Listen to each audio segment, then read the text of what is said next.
My mother expects me to gift my $480,000 condo to my 19-year-old sister who's marrying her boyfriend of 8 months. I have 2 years of recorded evidence that would end her social life. Hi everyone. Today's story will blow your mind, but really quick, if you enjoy this content, hit that subscribe button. Channel's been a bit quiet lately, and your support keeps it all going. Let's jump in. Initial post. I never thought I'd find myself in this position, but here I am, sitting in my downtown luxury condo at 2 a.m., typing this out because I need to document everything that's happening before I lose my mind. My name is Michael, I'm 27, and I've spent the last 5 years building my career as a software engineer while watching my family dynamics slowly deteriorate into something I barely recognize. Let me give you the background first. I grew up in what most would consider a middle-class family in suburban Connecticut. My father, Robert, passed away when I was 15, leaving my mother Patricia to raise my younger sister Emily and me. Dad had good life insurance, and Mom managed to keep us afloat, though things were never easy. I threw myself into academics and coding, partly as an escape and partly because I knew education was my ticket to stability. Emily, who's now 19, took a different path. She was 7 when Dad died, and Mom compensated for the loss by spoiling her in ways she never did with me. While I worked 3 jobs through college and graduated with $45,000 in student loans, Emily got a car for her 16th birthday and had her college fully funded through what Mom called careful financial planning, though I later discovered she'd used most of Dad's life insurance payout for Emily's education fund while telling me there wasn't enough for both of us. I don't resent my sister for this. She was a child, and these were Mom's decisions. What I do resent is what's happening now. 6 months ago, I closed on a 2-bedroom luxury condo in downtown Hartford. It's on the 15th floor with floor-to-ceiling windows overlooking the city, a modern kitchen with high-end appliances, and a home office where I run my freelance consulting business alongside my regular job. The place cost me $480,000, and I put down $120,000 that I'd saved through years of living in studio apartments, eating ramen, and working 60-hour weeks. This condo represents everything I've worked for: my independence, my success despite the odds, and my future. 2 weeks ago, Emily got engaged to her boyfriend Christopher, who she's been dating for 8 months. He's 21, works part-time at a sporting goods store, and from what I can tell, is a decent enough guy, though clearly not ready for marriage. But that's not my business. What became my business was the phone call I received from Mom the day after the engagement. "Michael, I'm so glad you picked up," she started, her voice carrying that fake sweetness she uses when she wants something. "I wanted to talk to you about Emily's engagement gift." "That's nice, Mom. I was thinking of getting them a nice coffee maker or maybe contributing to their honeymoon fund." There was a pause. "Actually, I had something else in mind. You know how hard it is for young couples to find housing these days, especially with Christopher still establishing his career." My stomach dropped. I knew where this was going, but I needed to hear her say it. "Your condo would be perfect for them," she continued. "You're single, you can work from anywhere with your computer job, and you could easily find a smaller place. It would mean so much to Emily to start her married life in a real home."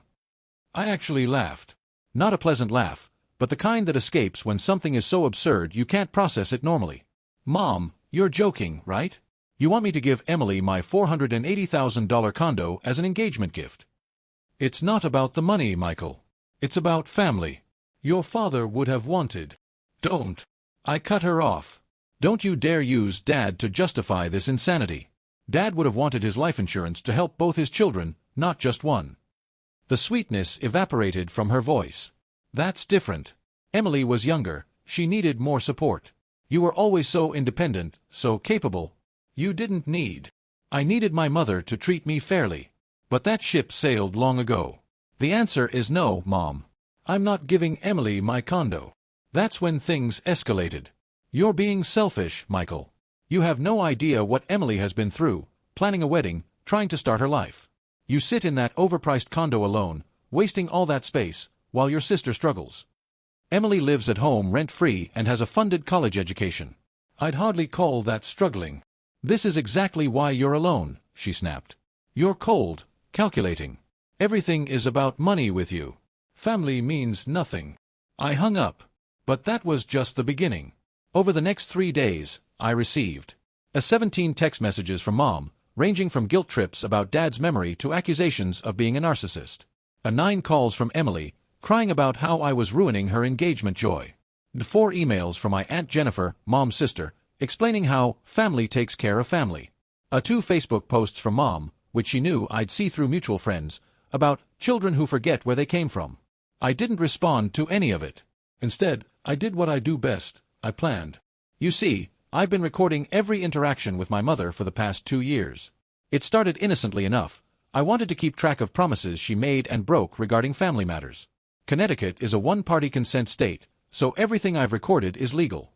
I have hours of material, her admitting she used Dad's insurance money unfairly, her calling me various names when I wouldn't co-sign a loan for her last year, her drunk confession that she maybe showed favoritism to Emily because she reminded her more of Dad. But the real goldmine came during a recorded phone call last Tuesday. Mom called from Emily's phone, thinking I'd pick up. "Michael, this is getting ridiculous," she started. "Hello, Mom. You're on speaker. I'm working. I don't care what you're doing. We need to resolve this condo situation before it tears this family apart." "There's no situation. The condo is mine. End of discussion. You don't understand what you're doing to your sister. She's been crying for days. Christopher's family is asking questions about why her own brother won't support her marriage. It's humiliating. Then tell them the truth, that you're trying to manipulate me into giving away my home." She laughed bitterly. "Manipulate? I'm your mother. I'm trying to help you see reason. You know what?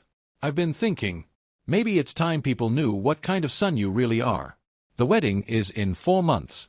Imagine how it would look if I had to explain to 200 guests why the bride's brother isn't there. Or worse, if I shared some truths about your selfishness." "What truths would those be, Mom?" "How you abandoned your family when we needed you most. How you refused to help when I was struggling to pay for Emily's education. How you hoarded your success while we scraped by." "You mean how I paid off my own student loans while you spent Dad's insurance on Emily? How I sent you $500 a month for 2 years until I found out you were using it for Emily's spring break trips? Those truths. You're twisting everything. You always do this. You make me out to be some villain when all I've ever done is try to keep this family together after your father died." "Is that what you tell yourself? You're going to regret this, Michael. When Emily gets married without her brother there, when our entire extended family knows what kind of person you are, when you're old and alone in that precious condo of yours, you're going to regret choosing material things over family." "Are you threatening me, Mom?" "I'm promising you. Either you do right by your sister, or I make sure everyone knows exactly who you are." That's when I made my decision. "Mom, I need you to listen very carefully. I have recordings of every conversation we've had for 2 years. Every admission, every threat, every manipulation. I have the emails where you admitted to misusing Dad's insurance money. I have the voicemails where you called me names that would make our church friends blush. And I have this conversation where you're explicitly threatening to destroy my reputation if I don't give my adult sister my home." Silence. "If you or anyone else in this family continues to harass me about this condo, I will create a presentation for Emily's wedding. A complete timeline, with audio clips, of exactly how our family operates. I'll title it The Truth About the Hartfords, a documentary. I'll make copies on USB drives as wedding favors. Every guest will know exactly who you are, Mom." "You wouldn't dare. Try me. You have 24 hours to call off your flying monkeys and leave me alone. Emily can have a nice, scandal-free wedding where I show up, smile, give a normal gift, and leave early. Or she can have a wedding where 200 guests learn exactly how the mother of the bride operates. Your choice." I hung up. That was 6 hours ago. My phone has been silent since. I know this sounds extreme, maybe even cruel, but I've spent my entire adult life being gaslit, manipulated, and guilt by the person who was supposed to protect me. The condo isn't just about property, it's about the pattern finally ending. I'm not proud of threatening my mother, but I'm done being the family scapegoat. I'm done sacrificing my well-being for people who see me as a resource rather than a person. And I'm absolutely done being told that standing up for myself makes me the villain. I'll update if anything significant happens. For now, I'm sitting in my condo, looking out at the city lights, and feeling something I haven't felt in years, control over my own life. Update 1, 3 days later. The 24-hour deadline passed, and the silence was deafening. Then, at hour 25, Emily called. "Michael." Her voice was different.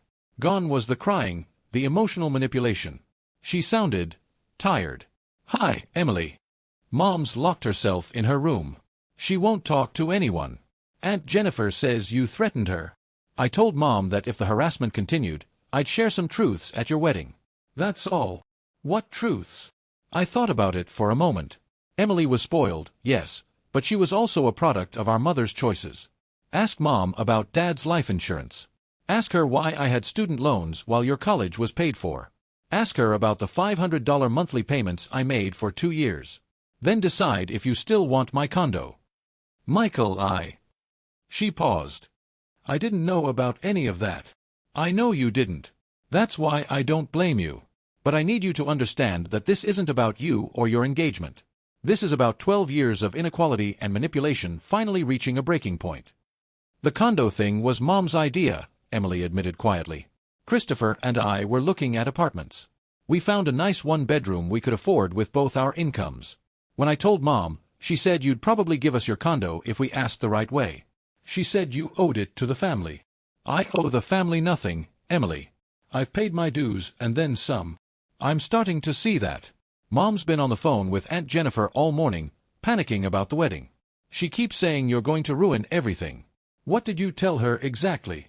I explained the recordings, the documentation, the years of evidence I'd compiled. Emily was quiet for a long time. Jesus, Michael. You've been recording us. Just Mom, and only after she started revising history about Dad's money. I needed proof for my own sanity. She's very good at making me question my own memories. That's... Emily trailed off. That's actually really sad. That you felt you needed to do that. It's what I needed to protect myself. Are you really going to expose her at my wedding? No, Emily. Not unless she forces my hand. All I want is to be left alone about the condo. I'll come to your wedding, I'll bring a nice gift, I'll smile in the photos. But I won't be bullied into giving away my home. I'll talk to her. Christopher's been uncomfortable with this whole thing anyway. He says starting our marriage with that kind of gift would feel wrong. Like we didn't earn it. Christopher sounds smarter than I gave him credit for. He is. Mom doesn't see it because he doesn't have a degree yet, but he's taking night classes while working. He wants to earn our life, not have it handed to us. Well, handed to us by force from you. We actually laughed a little at that. Michael, can I ask you something? Sure. Did Mom really use Dad's insurance money just for me? The majority of it, yes. I got about $15,000 for college. You got around $80,000 for your education fund. The rest went to paying off the house and Mom's expenses. Why didn't you ever tell me? What would have been the point? You were a kid. It wasn't your fault, and telling you would have only caused problems. I figured I'd make my own way. And you did. The condo is beautiful, by the way. I saw the photos you posted. You earned that. Thanks, Emily. I'll handle Mom. Enjoy your home, Michael. You deserve it. Update 2, 2 weeks later. The family explosion I expected never came. Instead, something stranger happened. Complete radio silence from Mom's side of the family. Emily kept me updated through brief texts. Mom's not speaking to anyone about you, and Jennifer thinks you're bluffing. Mom hired a lawyer to see if recording her was illegal. Lawyer told her Connecticut is one-party consent. Mom cried for 3 hours. Then, last night, I got an unexpected visitor. Christopher showed up at my condo building and asked the doorman to call up. Hey man, I know this is weird, but can we talk? He said over the intercom. I let him up, curious about what Emily's fiancé wanted. Christopher turned out to be different than I'd assumed. He was thoughtful, well-spoken, and surprisingly mature for 21. I wanted to thank you, he started, sitting on my couch looking out at the view. This whole situation opened my eyes to some things. Such as Emily's family dynamics. Your mom's been pushing this narrative that you're this cold, selfish brother who abandoned the family. But when Emily confronted her about the insurance money, everything unraveled. How bad was it? Bad. Your mom tried to justify it, saying you were stronger, more capable, that Emily needed more protection. Emily asked to see financial records. Your mom refused. Emily pushed. Your mom admitted to everything, the unequal distribution, using your support payments for Emily's vacations, all of it. How did Emily take it? Not well. She's been reevaluating a lot of things. Did you know your mom's been telling Emily for years that you resented her? That you thought she was spoiled and worthless? I felt my anger rising. I never said anything like that. Ever. Emily knows that now. She's seeing the manipulation. We've actually started premarital counseling, and the therapist is helping her understand the family dynamics. It's been intense. Why are you telling me this? Christopher leaned forward. Because I need you to know that we never wanted your condo. When your mom suggested it, She made it sound like you'd offered before, like it was already understood. When we found out she was trying to manipulate you into it, I was horrified. That's not how I want to start my marriage. I appreciate that. There's more. Your mom's been calling my parents, trying to get them involved. She told them you're unstable, that you have a vendetta against the family. My mom asked me if we should be concerned about you doing something at the wedding. What did you tell them? The truth. That you're the only one in Emily's family who's acting rationally. My parents want to meet you, actually. They're impressed that you stood up to the manipulation. We talked for another hour. Christopher told me about their actual plans, a small apartment near his night school, both of them working while he finishes his degree, Emily starting community college for nursing.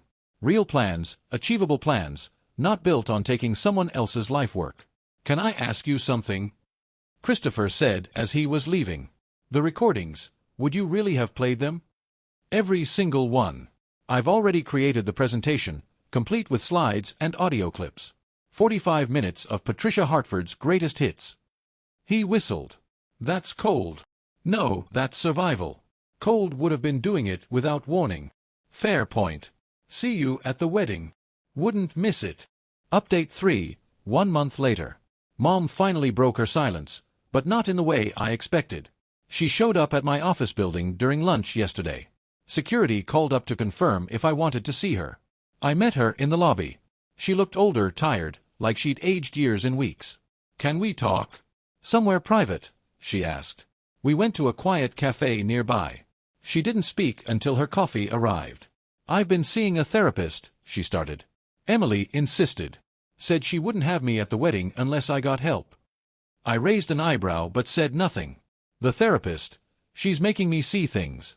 About how I've treated you. About the money. About everything after your father died. And I was wrong. The words seemed to physically hurt her. When Robert died, you reminded me so much of him. The same stubborn independence, the same drive. Emily was easier to baby, to protect. You were already half-grown, already pulling away. I told myself you didn't need me. I was 15, Mom. I needed you. I know. I know that now. The therapist says I parentified you. Made you responsible for yourself too early because I couldn't handle grieving and parenting 2 children. So I chose the easier one to parent. I felt years of anger and hurt bubbling up, but I kept my voice steady. And the money. I justified it to myself. You were so smart, so capable. I knew you'd make it regardless. Emily seemed fragile, lost. I thought she needed the advantages more. You thought wrong. I see that now. You succeeded despite me, not because of me. And Emily. I made her dependent. Christopher's been good for her, making her see she can stand on her own feet. What do you want from me, Mom? Nothing. That's what the therapist made me understand. I came here to want nothing from you. To tell you that I'll leave you alone about the condo, about everything. I'll tell the family to back off. The wedding will be drama-free, at least from my end. And in return? She looked surprised. No return. This isn't a negotiation. This is an apology. A poor one, but all I have right now. I don't forgive you. I didn't expect you to. The therapist says forgiveness isn't mine to demand or expect. It's yours to give if and when you ever feel ready. Maybe never. We sat in silence for a moment. The recordings, she said quietly. Were there things I said that were even worse than what I remember? Yes. Will you always have them? As insurance? Yes. She nodded. I suppose I earned that. To know my son keeps evidence of my words because he can't trust me not to gaslight him. You did earn that. She stood to leave, then turned back. The condo is beautiful, Michael. You should be proud of what you've built. I am. Good. Don't let anyone, especially me, take that from you. Final update, 3 months later. Emily's wedding was last weekend. True to Mom's word, there was no drama directed at me. I attended, gave a tasteful speech about new beginnings, carefully scripted to avoid family landmines, and gifted them a high-end coffee maker and a $1,000 check for their honeymoon fund. The surprise came during the reception. Emily pulled me aside during the dancing. I wanted to tell you in person. Christopher and I signed a lease on an apartment. A nice 2-bedroom in West Hartford. We're moving in next month. That's great, Emily. Congratulations. It's not fancy like your place, but it's ours. We're paying for it ourselves. Both our names on the lease, both our credit scores on the line. That's how it should be. She smiled. You know what's funny? Mom offered to help with the security deposit. Old Mom would have just done it, not even asked. New Mom, therapy Mom, asked if we wanted help. We said no. How did she take it? Surprisingly well. She said she was proud of us for being independent. I think she meant it. Maybe therapy is actually working. Maybe. She's different, Michael. Still Mom, still has her moments, but different. She asked me to tell you something. What? That she drives by your building sometimes. Not in a creepy way, just, she likes knowing you're doing well. That you're safe and successful. She said she won't bother you, won't push for reconciliation, but she wanted you to know she thinks about you. I didn't know how to respond to that, so I just nodded. Michael, can I ask you one more thing? Sure. The recordings, all that evidence. Do you still have it? Every file, backed up in 3 locations. Will you ever delete them? Honestly, I don't know. They're not just insurance anymore. They're validation. Proof that I'm not crazy, that it all really happened the way I remember. Emily hugged me then, surprising us both. I'm sorry you needed that proof. I'm sorry I was part of the reason you needed it. You were a kid, Emily. None of it was your fault. Maybe not. But I'm not a kid anymore, and I see it all now. The inequality, the manipulation, the way she pit us against each other. I see why you fought so hard for your condo. It's not about the property. No, it's not. It's about having something that's entirely yours, that no one can take or manipulate away from you. Exactly. I get it now. And I'm glad you won. We all are, even Mom in a weird way. You breaking the pattern might have saved this family. The rest of the reception went smoothly. I even danced with Mom once, a careful, formal dance with appropriate distance. She didn't try to pull me closer or whisper manipulations. She just danced, smiled sadly when the song ended, and let me go. I left early, as planned. But not before Christopher caught me at the door.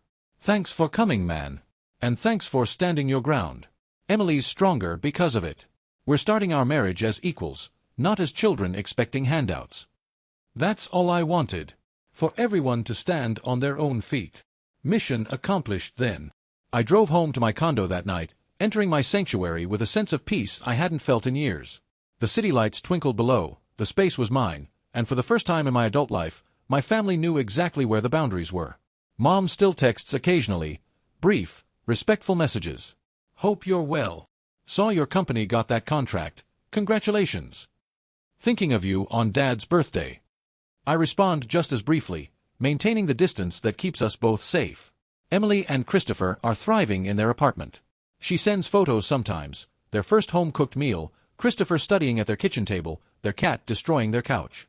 Real life, earned life, not stolen from someone else. As for me, I'm typing this final update from my home office, the city sprawled out before me, my consulting business thriving, my space intact. The recordings sit encrypted on a drive in my safe, unused but ready. Some would call it paranoid. I call it prepared. Because here's what I learned through all of this. Sometimes the only way to stop manipulation is to be willing to expose it completely. Sometimes the nuclear option is the only option that makes people understand you're serious. And sometimes, protecting what you've earned means being willing to burn down relationships that were already toxic. My condo was never just about the property. It was about proving that I could build something despite the odds, that I could succeed without the support system others had, that I could create my own safety when family failed to provide it. Every window, every square foot, every mortgage payment is a testament to surviving and thriving despite being the unfavored child. Would I do it all again? Absolutely. The threatened exposure, the recordings, the hard boundaries, all of it. Because for the first time in 27 years, I'm not being gaslit, manipulated, or treated as the family bank account. I'm just Michael, in his condo, living his life on his terms. And that's worth more than any family harmony built on my exploitation could ever be. The condo stands. So do I.